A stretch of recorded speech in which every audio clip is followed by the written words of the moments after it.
The truth about Waleed Ali. Waleed Ali wears many hats and has his finger in a lot of pies. He is seen as a Muslim poster boy or spokesman for Islam in Australia, a title he fiercely rejects. Amongst a host of other roles, Waleed has lectured at Monash University on politics, but his primary work there was in the Global Terrorism Research Centre. Recently, he even earned himself a PhD on global terrorism, so it's fair to say he knows a fair bit about the subject. While he doesn't describe himself as a terrorism expert, many others do. In fact, many see him as the go-to man when it comes to politically correct commentary about terrorism. This has created a very dangerous situation, because he often goes to extraordinary lengths to protect his religion.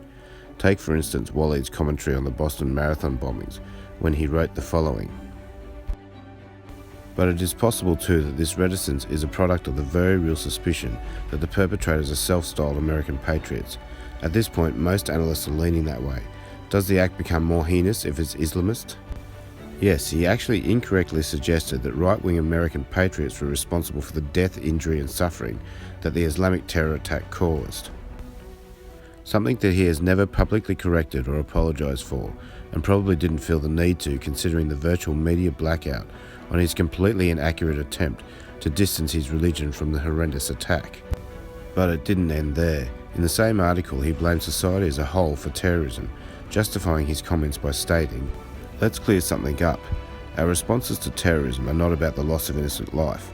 We think they are because that's the first thing we talk about. We use the suffering of the victims to emote, and we look at the attacks through that prism. But it's never really about the victims, it's about us."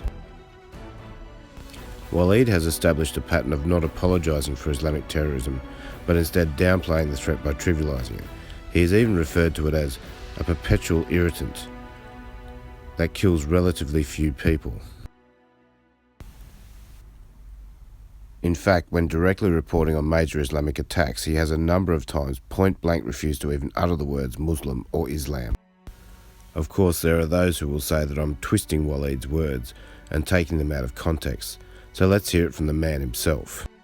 Steve, I reckon you're over-egging it. There's not really any difference between the two things he said.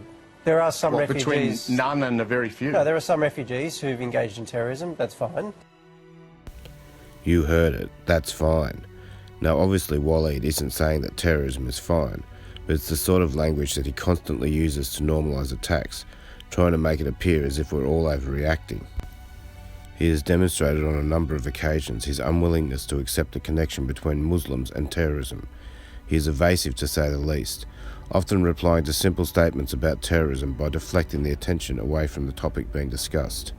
He said there's no connection between refugees or the refugee system and terrorism.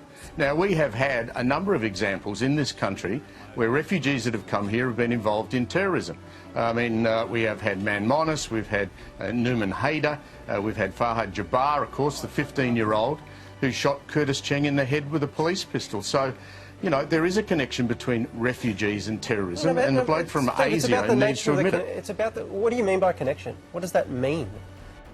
A glowing example of his strenuous attempts to distance his religion from senseless violence was his ISIL a Week video, which has amassed a staggering 30 million views on social media. ISIL's weak. I know it doesn't look like that right now, but it's the truth. The trouble is, it simply isn't the truth.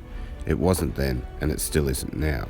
In fact, since Waleed very publicly stated to the world that ISIL are weak, they have claimed responsibility for more than 70 attacks, resulting in more than 3,500 deaths and 13,000 injuries.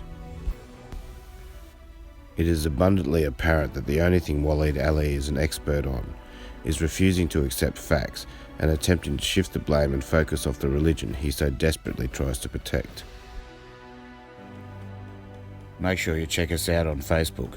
Stand up for Australia.